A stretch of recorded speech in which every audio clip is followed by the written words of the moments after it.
बाबा जी। जी ओम ओम नमो नारायण स्वामी जी। अच्छा अच्छा अच्छा हरि ओम हरि ओम। ओम नमो नारायण स्वामी जी। अच्छा अच्छा ओम नमो नारायण।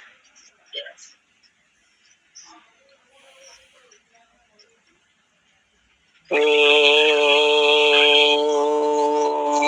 नमो देव्यै महादेव्यै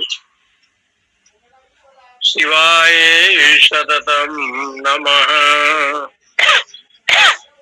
नमः प्रकृतभद्राय नियता प्रणताश्मताम् देवी प्रपन्नार्ति हरे प्रसीद प्रसीद मातर्जगतोऽखिलस्य प्रसीद विश्वेश्वरि पाहि विश्वम् त्वमीश्वरी देवी चराचरस्य कालभ्रावं कटाक्षे ररिकुलभयलाम् मौलिबद्धेन्दुरेखाम् शङ्खं चक्रं कुपाणं त्रिशिखमपि करेरुद्वहन्तीं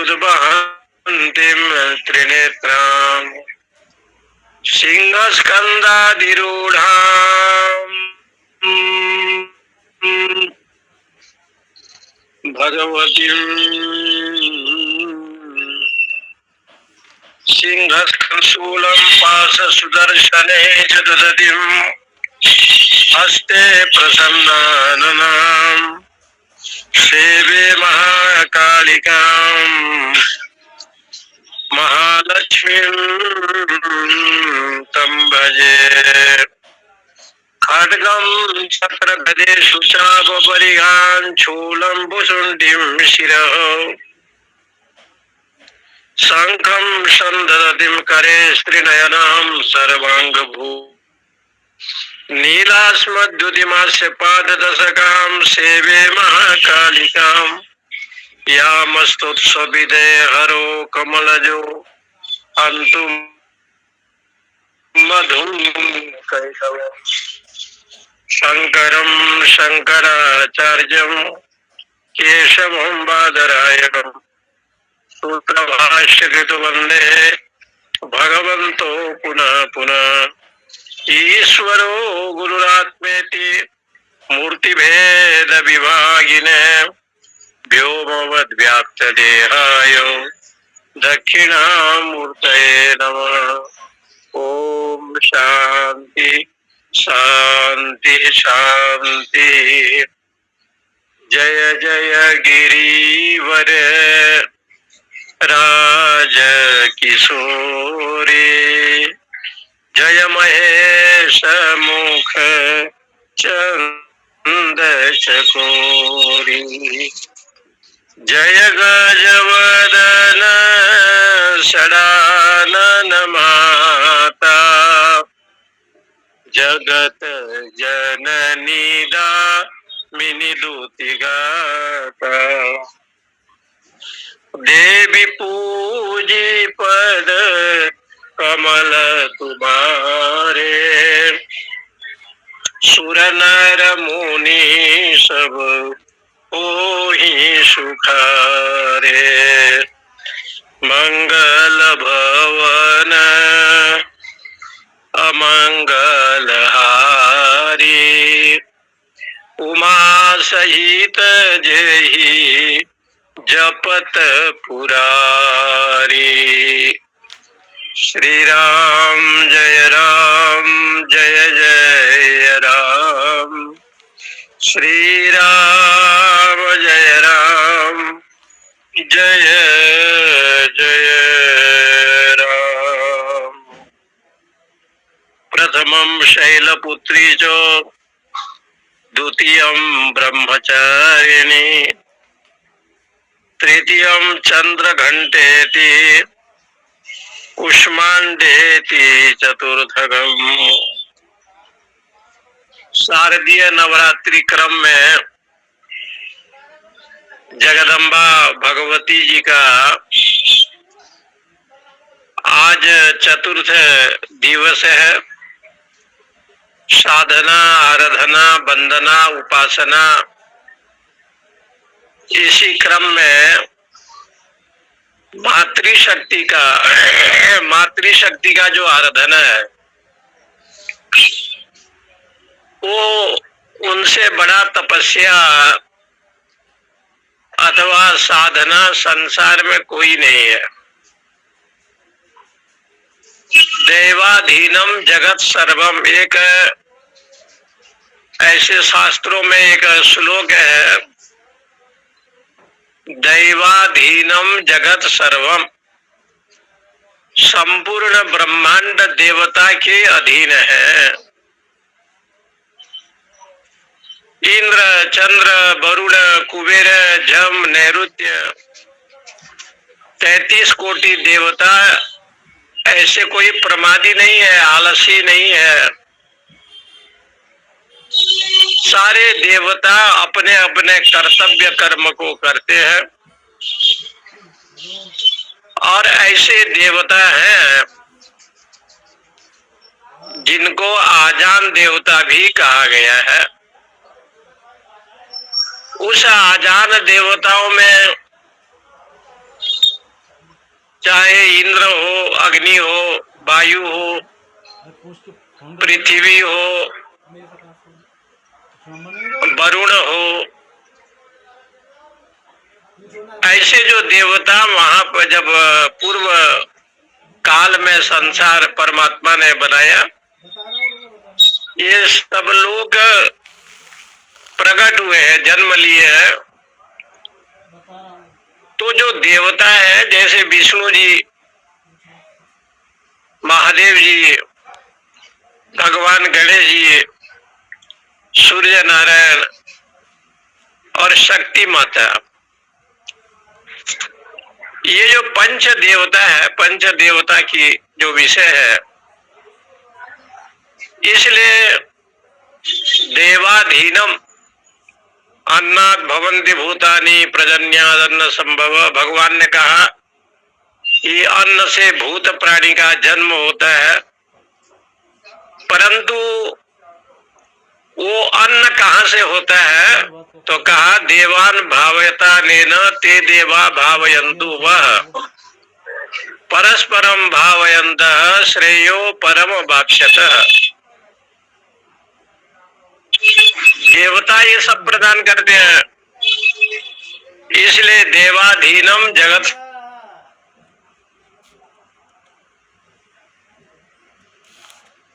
सर्व। मंत्र के अधीन देवता होते हैं। देवता कितना भी बड़ा क्यों ना हो, चाहे इंद्र हो, चंद्र हो, और भी कोई हो, लेकिन आप शुद्ध भाव से साधना करते करते मंत्र को यदि उदात, अनुदात, स्वरित, ह्रस्व, दीर्घ, प्लुत, ये सब आपको ज्ञान है, तो मंत्र में कहाँ दीर्घ उच्चारण, कहाँ ह्रस्व उच्चारण। पंजाब में हम लोग कभी कभी सत्संग के लिए जाते हैं, तो वहाँ संतों को बड़े भाव से लोग आरती उतारते हैं, तो कहते हैं कपूर गौरम करुणावतारम संसार सारम। ये सब तो ठीक कहेंगे, भुजगेंद्रहारम, लेकिन जहाँ कर्पूर शब्द आया है ना, वहाँ वो लोग क्या कहेंगे? कपूर गौरम। लेकिन शब्द का प्रयोग तो कर्पूर गौरम ऐसे है। करुणावतारम, शिव जी की वंदना की गई तो कर्पूर में उकार दीर्घांत है, लेकिन कहीं कहीं वो ह्रस्व दीर्घ को लोग जो है ना खा जाता है, पी जाता है। तो शुद्ध उच्चारण यदि मंत्रों में हो, मंत्र आप कुछ भी बोले वो शुद्ध उच्चारण होना चाहिए। ओम भूर्भुवः स्वः तत्सवितुर्वरेण्यं भर्गो देवस्य धीमहि धियो यो नः प्रचोदयात्। ये मंत्र भगवान विश्वामित्र ने दर्शन किया गायत्री माता को, लेकिन दयानंद सरस्वती जैसे प्रकांड विद्वान जो आर्य समाजी के संस्थापक रहे, उन्होंने इनकी व्याख्या की। भू माने पृथ्वी, भुव माने अंतरिक्ष लोग, स्व माने स्वर्ग लोग, और उसके ऊपर और जो लोग हैं, जितने भू पृथ्वी से लेकर के स्वर्गादि अंतरिक्षादि ये जितने सप्त लोक हैं, भूर्भुव स्वः तत्, वो सारे लोगों में सवितु, सवितु शब्द का अर्थ है भगवान सूर्य नारायण। सूर्य क्या करते हैं? प्रकाश प्रदान करते हैं। सारे लोगों में जो प्रकाश प्रदान करता है, ऐसा जो परमात्मा है उसको सवितु कहते हैं। तत्सवितुर, क्योंकि सबको वो प्रकाश देते हैं, इसलिए वरेण्यम पूर्ण सम्मानीय है। वरेण्यम का अर्थ होता है सबका, सब लोग उनको सम्मान करते हैं, आदर देते हैं, पूजा करते हैं। इसलिए ऐसे जो परमेश्वर है, धीमहि, धी माने बुद्धि, मही माने धारण करना, अपना हृदय रूपी बुद्धि में ऋषि महर्षि सब लोग धारण करते हैं। तो बोले आप हमको धारण करते हैं तो उसका फल क्या है? धियो यो न प्रचोदयात्, न अस्माकम, हम लोगों को, धीय हमारा जो बुद्धि है उसको आप निर्मल बनावे। हम तो आपको धारण करना चाहते हैं, लेकिन आप निर्मल बनाने की प्रक्रिया तो आपको करनी पड़ेगी। हम भजन भी करेंगे, सत्संग भी सुनेंगे, कुछ उपासना भी करेंगे, लेकिन उसमें जो शक्ति प्रदान करने का काम है वो आपका है। इसलिए उन्होंने कहा कि मंत्राधीनम सर्व देवता, मंत्र के अधीन सारे देवता है। इसी क्रम में एक नियम सप्तशती में बताया कि जगदम्बा शैल पुत्री है, और शैल पुत्री बन करके जब आप आई, पर्वत की बेटी होने से पर्वत से अपत्यम पार्वती, आपका नाम पार्वती है। लेकिन आपने तपस्या की, क्योंकि ब्रह्मचारिणी बन करके घोर तपस्या की। जो माता सर्वशक्तिमान है उसको तपस्या करने की कोई आवश्यकता नहीं है, लेकिन फिर भी तपस्या की।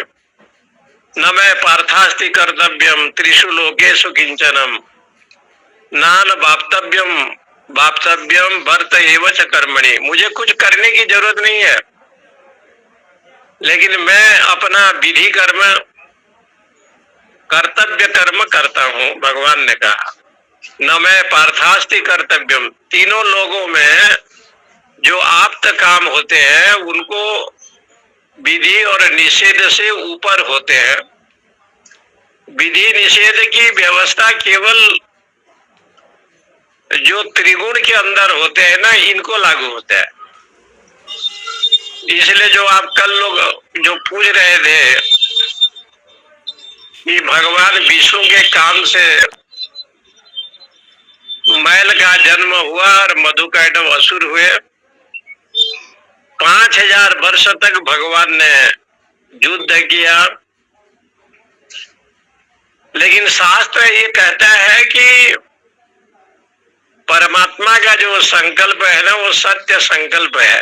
तो वहां विधि और निषेध की व्यवस्था वहां तक है जहां आप ब्रह्म लोक तक जाना चाहेंगे।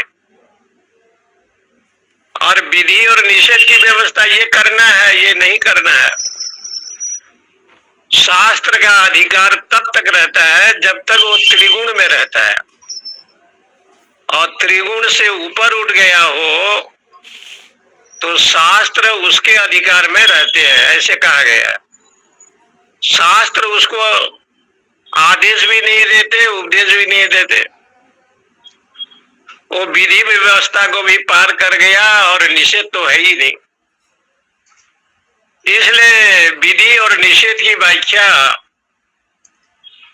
जब भगवत पाद शंकराचार्य ने की तो उन्होंने कहा, निस्त्रे गुण्य पथिम विचरितम, को विधि को निषेध। विधि और निषेध की व्यवस्था नहीं है। हनुमान जी ने कहा कि मैं महावीर हूं, अर्जुन ने कहा कि मैं उस समय होता तो बाण से ही सेतु बंध बना देता, और अर्जुन ने जब बाण से ही उस सेतु बंध को बनाया और भयंकर रूप धारण करके जब श्री हनुमान जी गए और जैसे उस बाण के सेतु बंध में अपना पैर रखा तो जो उनका बाण से जो बना हुआ था ना, वो दो भाग हो गया, दो टुकड़ा हो गया। जैसे उन्होंने देखा कि दो टुकड़े हो गए हैं तो बीच में एक कच्छप को देखा, बहुत बड़ा कछुआ है, और कछुआ के मुंह से रक्त निकल रहा है। तुरंत जो है हनुमान जी ने हाथ जोड़ा, कहा कि प्रभु आप यदि नहीं होते तो इस महावीर के विराट रूप का सहन अर्जुन का बाण नहीं कर सकता। कच्छप को प्रणाम किया हनुमान जी ने, अर्जुन ने भी प्रणाम किया। भगवान ने दोनों भक्तों की लाज बचाई, क्योंकि हनुमान के बाण, अर्जुन के बाण में वो सामर्थ्य नहीं है। अतुलित बलधामम, क्योंकि आपका बल तो अतुलित है, इसलिए उसको धारण कर सके ये संभव नहीं है। इसलिए हनुमान जी ने कहा कि हमको बंधन पत्थर से सेतु बांधना पड़ा, और इस बल को धारण करने की शक्ति तुम्हारे बाण में नहीं है। जो कछुआ है वो साक्षात भगवान है, और भगवान ही धारण कर सकते हैं, क्योंकि वो विश्वम्भर है। इसलिए हमारे शास्त्रों में इस बात का बताया कि ब्रह्मचारिणी बन करके जगदम्बा तपस्या की, और तपस्या के बाद उनका एक क्रम रहा कि आपके माथे पर ऐसे मुकुट है जो वहां पर चंद्रमा विराजमान है। बोले पूर्ण चंद्रमा है कि आधा चंद्रमा है? बोले नहीं, द्वितीया तिथि का जो चंद्रमा है वो चंद्रमा विराजमान है। और वो चंद्रमा में क्या है? बोले वो चंद्रमा जैसे एक घंटिका होता है तद सदृश है। इसका मतलब है आप जब घंटी बजाते हैं तो सारे असुर, सारे लोग में भयभीत हो जाते हैं, असुर लोग भयभीत हो जाते हैं। मंदिर का पुजारी जब घंटा बजाता है तो वो डरता नहीं है, क्योंकि वो देवार्चन करता है। लेकिन जो देवार्चन में नहीं रहते, चोर आदि होते हैं तो डर जाते हैं। वही घंटा एक को भय प्रदान करता है और एक को जो है भक्ति प्रदान करता है। जब घंटा बजता है तो मंदिर की आरती लोग समझते हैं। कृष्ण जब दही चुराते हैं, मक्खन चुराते हैं, तो वहां जो गोपिकाओं के घर में जो घंटा था वो बजने लगा। बजने लगा तो गोपिकाएं आई और कन्हैया जी को पकड़ लिया। तब कृष्ण ने कहा कि घंटी इतना दिन तक बजे नहीं, और आज क्यों बज गए भाई? घंटी ने कहा कि भगवान आपका भोग लगे, चाहे दूध हो, दही हो, मक्खन हो, जो भी, और आपको ठाकुर को भोग लगे और हम घंटी न बजे, तो ये तो मर्यादा के विरुद्ध है। ये तो शास्त्रीय सिद्धांत नहीं है। ठाकुर को भोग लगे और घंटी न बजे। और जैसे घंटी बजी, गोपिकाओं ने भगवान को पकड़ लिया। तब ये शास्त्र का ये चिंतन है कि विष्णु त्रिगुणातीत भी हैं, लेकिन संकल्पों में मूलाः प्रभवा, ये संकल्प से संसार की उत्पत्ति हुई है। जो संकल्प से संसार का जन्म हुआ है, इसलिए संसार को तो मिथ्या कहा गया है।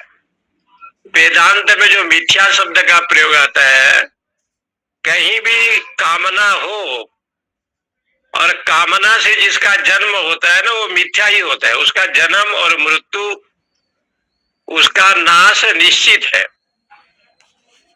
परंतु ये देवी भागवत की जो कथा है, पुरानी कथा, यही है कि मधु कैटभ का जन्म हुआ। अध्यात्म ग्रंथों में लिखा है कि मधु और कैटभ जो है, ये राग द्वेष है। और भगवान ने जब मधु कैटभ का वध किया, तो जल में नहीं मरेंगे, थल में मरेंगे। तो जल शब्द का अर्थ बताया गया है रस। जो रस है, रसानुभूति जो है ना, वो जल है। जल में रस का ज्ञान होता है। आपके यहाँ कितना रस है? साहित्य में 6 रस है। और सबसे अति उत्तम रस है भक्ति रस। भक्ति रस को छोड़ करके और भी कोई रस जो है ना, प्रधान नहीं है। ऐसे तो रस सब प्रधान है। खट्ट है, अम्ल है, लवण है, अनेक रस का विषय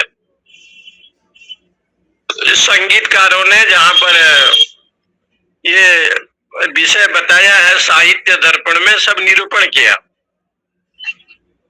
लेकिन वेदांत में कहा रसो वै सः, रस स्वरूप परमात्मा है। उस रस से बड़ा रस संसार में और कोई है नहीं।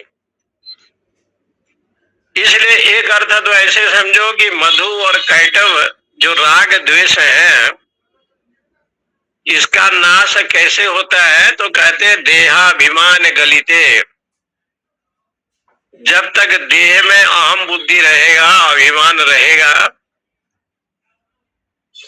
तब तक तो निंदा और प्रशंसा लोग करेंगे। तो ये राग द्वेष हमेशा बना रहेगा। और साधना करते करते जब साधक स्थिति प्रज्ञ हो जाता है, राग द्वेष वियुक्तेस्तु, ऐसे लिखा। अभी उसके पास राग द्वेष नहीं है, तो बोले कि राग द्वेष तो नहीं है, विषयान इंद्रिय शरण, लेकिन उसके जो इंद्रिया है ना, विषय में जा रही है। शब्द स्पर्श रूप रस गंध विषयों का व्यवहार है। लेकिन उस विषय में यदि वो रमण कर रहा है कोई साधक, तो कहते हैं कि वो विषय को छोड़ेगा कैसे? भगवान ने गीता जी में कहा विषया विनिवर्तन्ते, विषय को छोड़ दिया। ऐसे भी लोग हैं जो विषय को छोड़ दिया। कौन छोड़ेगा? निराहारस्य देहिनः। जब वो आहार नहीं करेगा, विहार नहीं करेगा, संयमी जीवन में कभी जल ले लिया, कभी दूब का पत्ता ले लिया, कभी पीपल का पत्ता ले लिया, और निराहारी है तो छोड़ देगा। लेकिन रसम वर्ज्य, ऐसे कहा, उसके शरीर में रस रहता है, वो सब छोड़ चुका है। उसके बाद कोई छोड़ने की जरूरत नहीं है। सौभरी ऋषि सब छोड़ चुके हैं।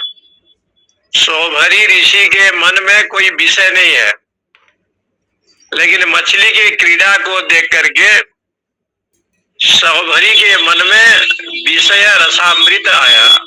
जो विषय रस है वो आ गए, इसलिए भगवान ने कहा रस वर्जम, रस को छोड़ना चाहिए। रसो अपि अस्य परम दृष्ट्वा निवर्तते। यदि वो विषय संबंधी रस को छोड़ दिया तो परमेश्वर का साक्षात्कार निर्मल शुद्ध अंतःकरण में उसको होना आवश्यक है, वो हो जाता है। परम दृष्टवा, परमात्मा का दर्शन करते हुए निवर्तते, जन्म मृत्यु संसार से रहित हो जाता है। इसलिए माता जी का नाम कुष्मांडा शब्द पड़ा। प्रथमम शैलपुत्री, द्वितीयम ब्रह्मचारिणी, तृतीयम चंद्रघंटा इति कुष्मांडाति चतुर्धगम। आज जगदम्बा का नाम कुष्मांडा है। कुष्मांडा शब्द यहाँ कुष्म प्लस अंड ऐसे शब्द है। तो इसका अर्थ ये है कि ये जो कु शब्द आया है ये क्या है? कुशीत उष्मा कुष्मा, कुशीत उष्मा कुष्मा। पानी थोड़ा गर्म हो गया है लेकिन जल साफ नहीं है, शुद्ध नहीं है, थोड़ी सी दुर्गंध आ रहा है। जल को आपने गर्म कर दिया तो उसको कहते हैं कुशीत उष्मा इति कुष्मा। कु शब्द का अर्थ है कु पृथिव्याम, कु शब्द का अर्थ है पृथ्वी, ब्रह्मांड। ये जो भगवती है, आद्या शक्ति है, महाशक्ति है माता जी, इनके हृदय में संपूर्ण ब्रह्मांड का निवास है। माने संपूर्ण ब्रह्मांड को जन्म देने वाली आप है, क्योंकि आप मातृशक्ति है, निद्रा शक्ति है। जा देवी सर्वभूतेषु चैतन्यत्व विधीयते, नमस्तस्मै नमस्तस्यै नमस्तस्यै नमस्तस्यै नमो नमः। जा देवी सर्वभूतेषु विष्णु मायेति शब्दिता, नमस्तस्यै नमस्तस्यै नमस्तस्यै। इसलिए आप चेतन है प्राण के रूप में और विष्णु माया है। विष्णु माया का अर्थ हो गया त्रिगुणात्मक माया। ये विष्णु माया को एक अर्थ में बताया है वैष्णवी माया। वैष्णवी माया क्या है? कृष्ण का जन्म हुआ तो वसुदेव और देवकी का हथकड़ी खुल गया, द्वारपाल सो गए। वसुदेव जी वो कन्या रत्न को लेकर के गोकुल से आए तो अपने आप हथकड़ी लग गया। देवताओं ने पूछा भगवान ये विषय बड़ा आश्चर्य है। बोले मुझे तो आपने गोकुल में छोड़ दिया। इंद्रियों के समुदाय को कहते हैं गोकुल। गो माने इंद्रियां, कुल माने समुदाय। इंद्रियों के समुदाय जहां होता है उसका नाम पड़ गया गोकुल। उस गोकुल में तो भगवान को आपने छोड़ा। जब भगवान को आप छोड़ देंगे तो वहां पर क्या आएगा? कहा वहां तो केवल माया ही माया आएगा। और जब माया आएगा तो माया जो अविद्या है, अज्ञान है, आवरण है, ये जब माया शक्ति का जन्म होगा तो जीव के हाथ में हथकड़ी लग जाता है। ऐसे जंजीर लग जाता है, मेरा बेटा, मेरा वो, मेरा धन, मेरा घर। वो कहीं भी देखते हैं ना, कथा करने जाते हैं कभी कभी तो देखते हैं कथा बड़े भाव से लोग, श्रोता लोग सुनता है। यदि घर से फोन आ गया तो कथा छोड़ करके कई लोग चले भी जाते हैं, और कथा सुनने पर भी मन कथा में नहीं रहता। बोले ये जो रस्सी है, ये रस्सी ये है कि मोह निशा सब सोव निहारा, और देखिए सपना अनेक प्रकारा। इसलिए भागवत जी में कहा भले वो देवकी और वसुदेव क्यों ना हो, लेकिन जब माया ही आ जावे तो हथकड़ी लगना जरूरी है। राग द्वेष अहंकार का जन्म होगा। इसलिए माता जी को कहा गया कुष्मांडा। कुष्मांडा में कुष्म शब्द है, कु माने पृथ्वी, उष्म माने जो गर्म है, इसलिए उनको कहते हैं कुश्चित उष्मा कुष्मा। जो कुश्चित है उसको कहते हैं कुष्मा।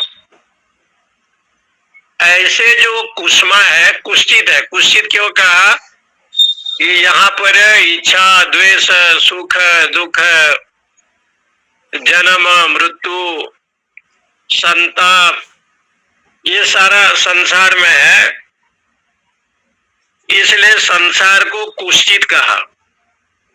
कुश्चित उष्मा कुष्म यानी त्रिविध ताप युक्त,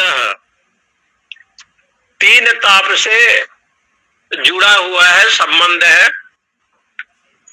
इसमें तीन प्रकार के ताप है, आध्यात्मिक आधिदैविक आधिभौतिक, त्रिताप से युक्त है संसार।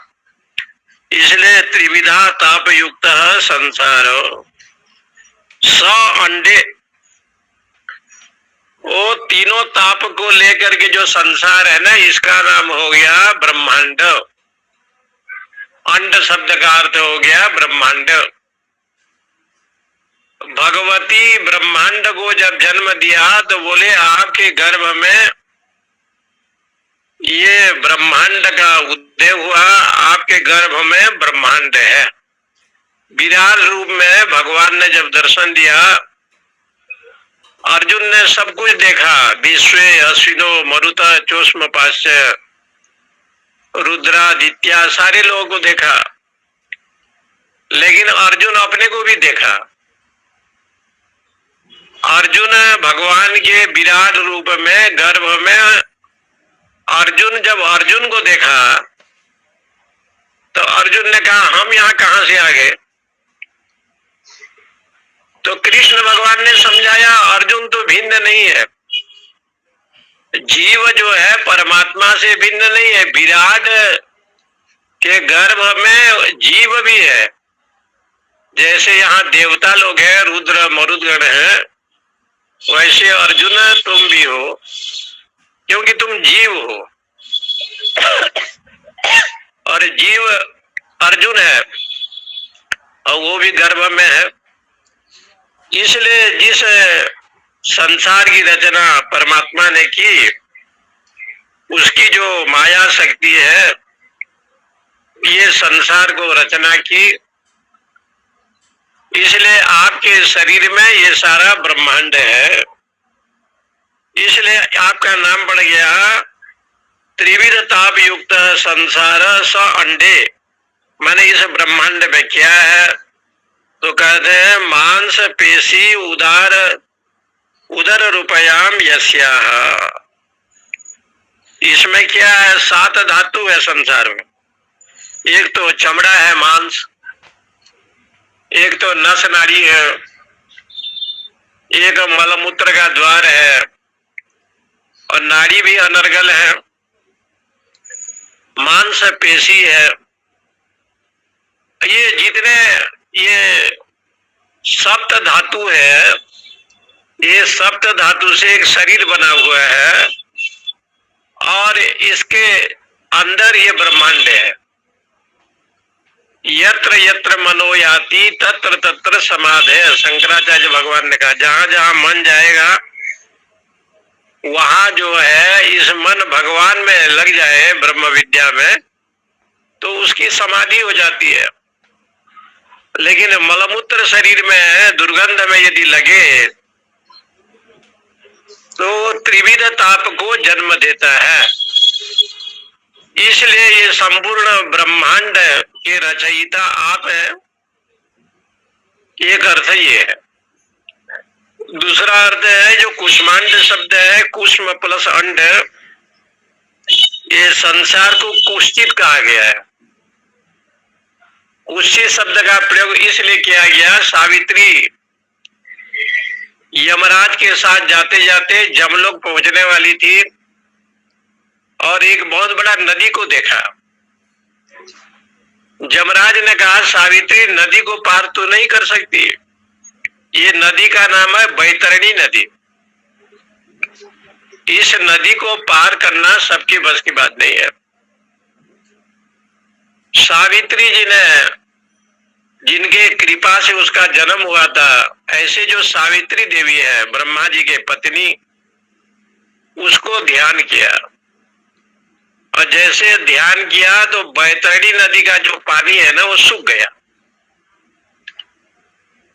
अब सावित्री को जाने में कोई परेशानी नहीं हुआ, कोई कष्ट नहीं हुआ।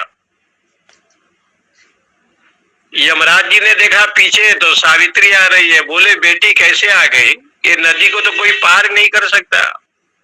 बैतरणी नदी के उस पार ही संजीवनीपुर है, जमपुर है।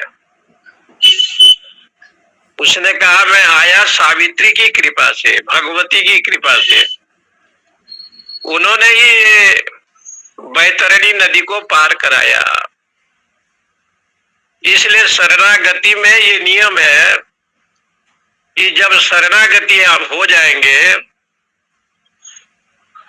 तो उसको पार कराने का जो दायित्व है ना वो परमात्मा में हो जाता है, माता जी में हो जाता है।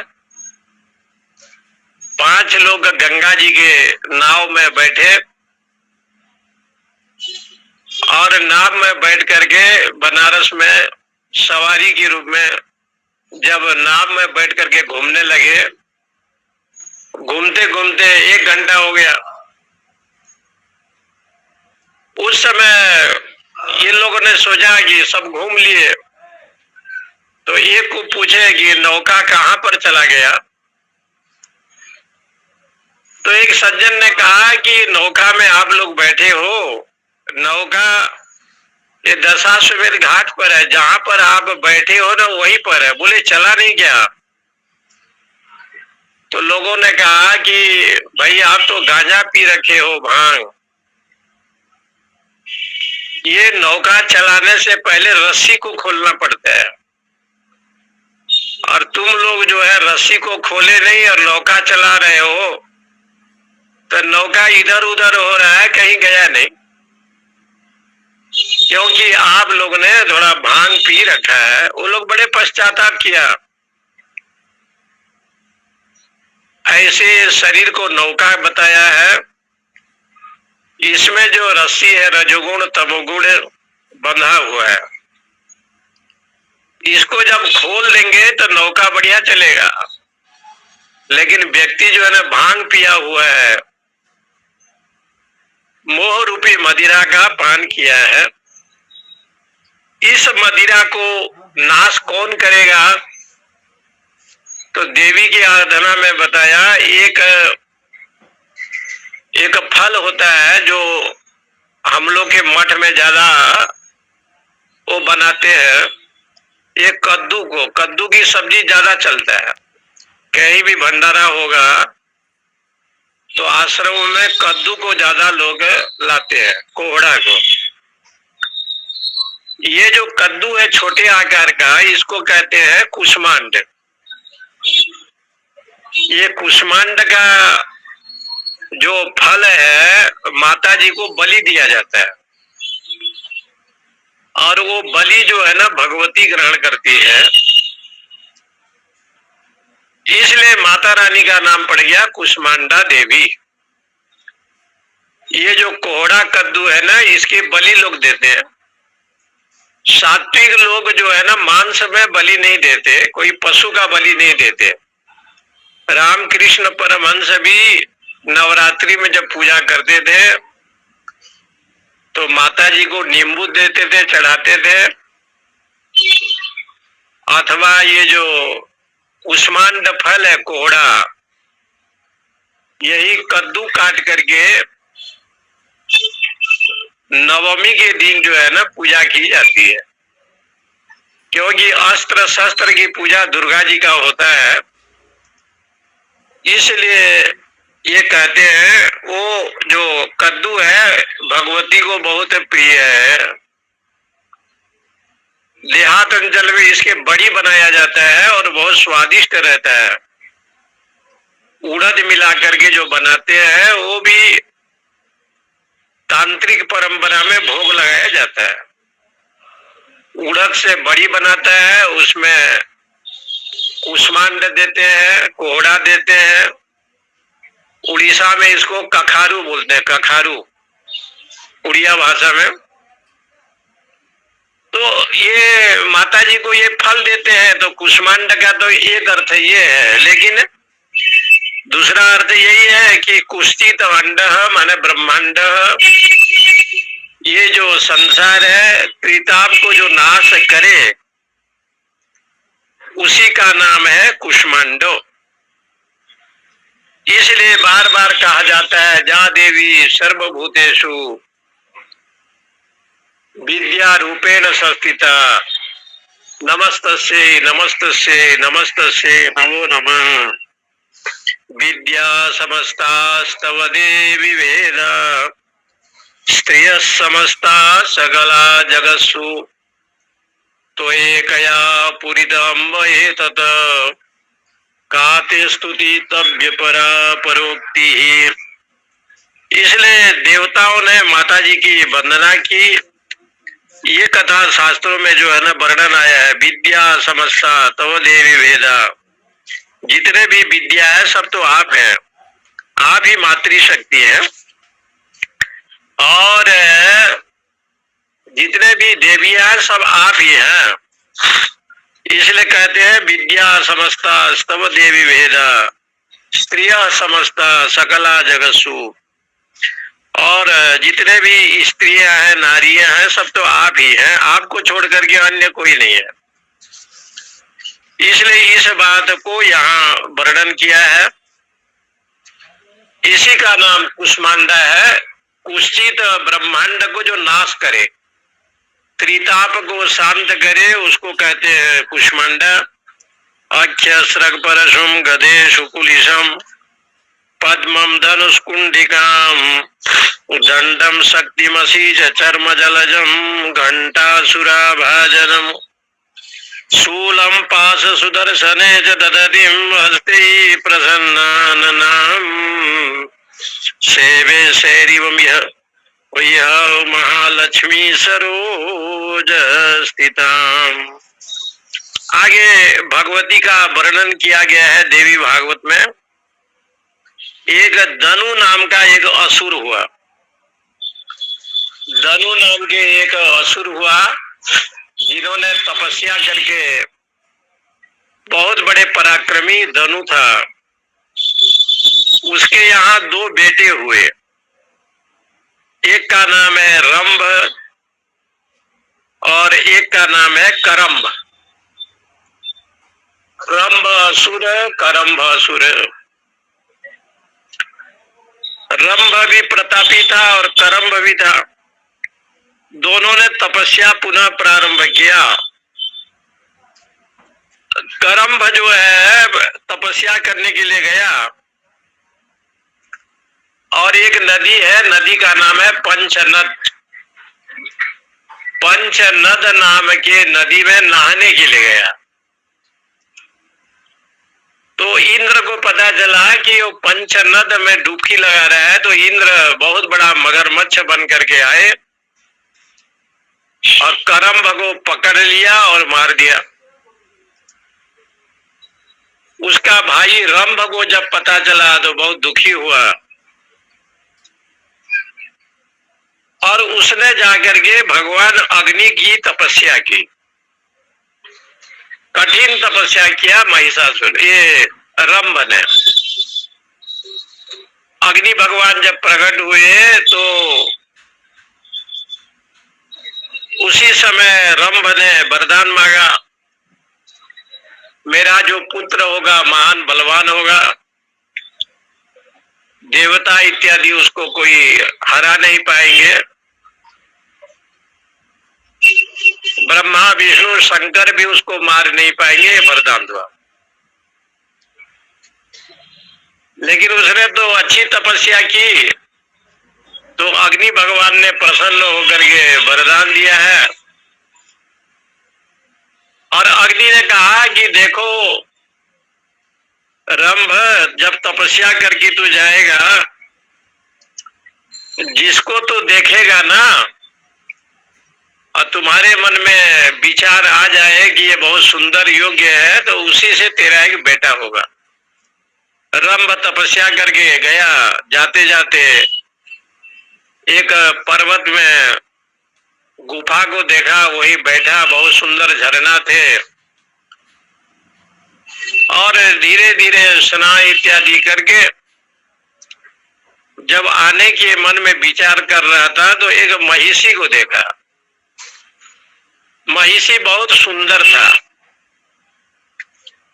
उस महिषी को देख करके मन में आया उसका, क्योंकि वरदान ऐसे था, जिसको तू पहले देखेगा तेरे मन में मोह आसक्त तो होगा। तो उसी समय जो है ना, महिषी रंभ को देखा तो उसने सोचा ये मेरे पति है, और रंभ ने भी सोचा कि मेरे पत्नी है। उन्हीं के संबंध से एक पुत्र का जन्म हुआ, जिसका नाम पड़ा महिषासुर। क्योंकि रंभ असुर था और ये जो महिषी था, इन्हीं के यहाँ से जो एक संतान का जन्म हुआ, तो देवी भागवत के अनुसार उसका नाम है महिषासुर।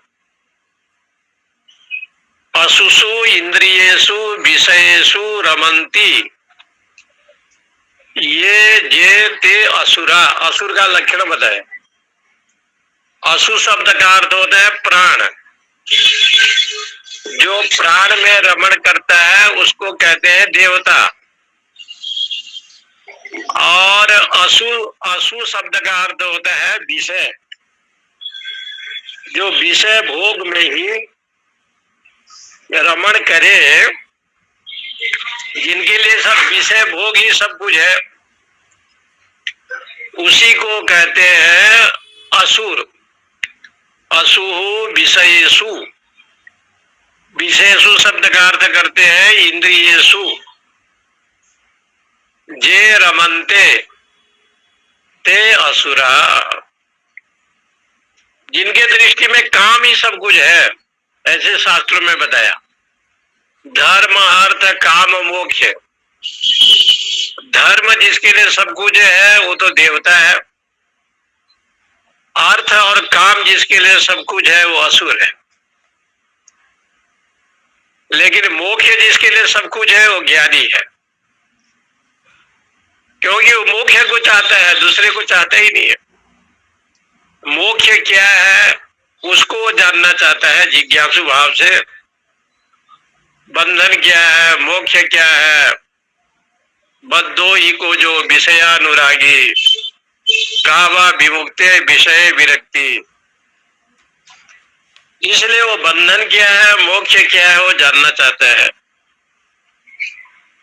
लेकिन बाद में जब मोक्ष की भाषा भगवान शंकराचार्य ने की, तो यही बताया कि मोक्ष शब्द का अर्थ यह है कि आप पहले बंधन को समझो। आपको किसी ने बांधा नहीं तो बंधन नहीं है। जब किसी ने नहीं बांधा है तो मोक्ष किस बात का। बद्धो मुक्तो ऐसे बताया, जो बद्ध है, मुक्त है इत्यादि जो विषय आता है, कहां से बंधन आया और कहां से मोक्ष आया। इसलिए इसके ऊपर एक उदाहरण देते हैं। विद्वान विद्वान लोग कहते हैं कि एक बार श्रृगाल की झुंड जा रहा था और श्रृगाल जाते जाते एक सिंह को देखा। सब श्रृगाल भाग गए। उसमें एक छोटा सा बच्चा जो है ना भटक गया और वो सिंह के झुंड में चला गया। एक बार सिंह ने एक बड़ा पहाड़ को देखा और पहाड़ से युद्ध करने लगा, पहाड़ के पत्थर को गिरा दिया। ये श्रृगाल का जो बच्चा था अपने माँ के पास आया और अपने माँ से कहा कि माता जी, ये जो हमारा भाई है, बड़ा भाई, ये तो बड़ा उदंड है, ये बहुत उदंड है। तो उसके माँ ने कहा, सुरोसी, बोले बेटा तू बहुत सुरवीर है, सुंदरोसी, बहुत सुंदर है। श्रृगाल के माँ ने उनको समझाया, सुरोसी, सुंदरोसी, वीरोसी, बहुत बड़ा वीर भी है तू। सुरोसी सुंदरोसी वीरोसी पुत्र का यस्मिन कुले तुम उत्पन्नो, जिस कुल में तेरा जन्म हुआ है। सिंह गया तो एक हाथी को देखा तो हाथी को भी पलट दिया उसने। तो श्रृगाल के जो बेटा था अपने माँ को कहा, उसके माँ ने समझाया, यस्मिन कुले तुम उत्पन्नो तस्मिन गजो न हन्यते, जिस कुल में तेरा जन्म हुआ है ना, हाथी को मारा नहीं जा सकता। तो भेड़िया के कुल में जन्म हुआ है और श्रृगाल के कुल में जन्म हुआ है और वहां हाथी का वध कैसे करोगे। वो तो सिंह है, इसलिए हाथी का जो है उसने हाथी से लड़ पड़ा गज से। लेकिन श्रृगाल, तुम बहुत सुंदर हो, बहुत अच्छे हो, वीर भी हो, लेकिन यस्मिन को ले तुम उत्पन्नो तस्मिन गजो न हन्यते। ये दृष्टांत जो है ना, बड़ा अच्छा दृष्टांत सागर में बताया। एक ग्रंथ में आया है दृष्टांत सागर। इसी प्रकार से शास्त्र यही प्रतिपादन करते हैं, जो कुष्मांड है, कुश्चित ब्रह्मांड है, पुनरपि जननम पुनरपि मरणम, इससे बचने के लिए श्रृगाल जैसे नहीं चाहिए, सिंह जैसे वीर होना पड़ेगा। ब्रह्मचर्य, तपस्या, त्याग, भजन, साधन, सत्संग, ये सब जो करता है, ऐसे जो कुष्मांड है वो ब्रह्म विद्या है, सिंह के वाहन में सवारी। इस कुष्मांड देवी के विषय में ये वर्णन आया है। महिषासुर का जन्म हुआ, यहाँ लिखते हैं, महिषासुराणाम अधिपे देवानाम च पुरंदरे, सारे देवताओं को पराजित किया। इत्थम निशम्यम देवानाम बचांसि मधुसूदन, चकार कोपम शंभुश्च भृगुटी कुटिलाननो। सब देवता ब्रह्मा जी के पास गए हैं, ब्रह्मा जी शंकर जी के पास गए हैं, शंकर विष्णु जी के पास गए। इत्थम निशम्य देवानाम, और देवता ने जाकर के, देवताओं ने जब कहा बचांसि मधुसूदन, भगवान मधुसूदन विष्णु जी बहुत कुपित होते हैं, इसलिए निश्चक्राम महत तेजो ब्रह्मण शंकर से। सर्वप्रथम ब्रह्मा जी के, शंकर जी के और विष्णु जी के। ब्रह्मा जी का तेज निकला, शंकर जी का तेज प्रकट हुआ और विष्णु का तेज प्रकट हुआ।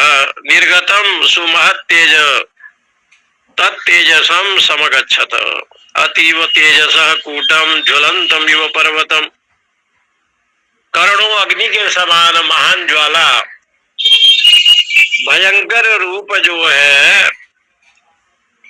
वो दिव्य तेज प्रकट होता है। तो कहते हैं अतुलम तत्र तत् तेज सर्वदेव शरीरजम, सारे देवताओं ने अपना तेज प्रदान किया। इंद्र, चंद्र, वरुण, कुबेर सभी की तेज पुंज से एकस्त तदभुत नारी व्याप्त लोक त्रयम त्रिषा, सारे देवताओं के तेज से एक नारी का जन्म हुआ।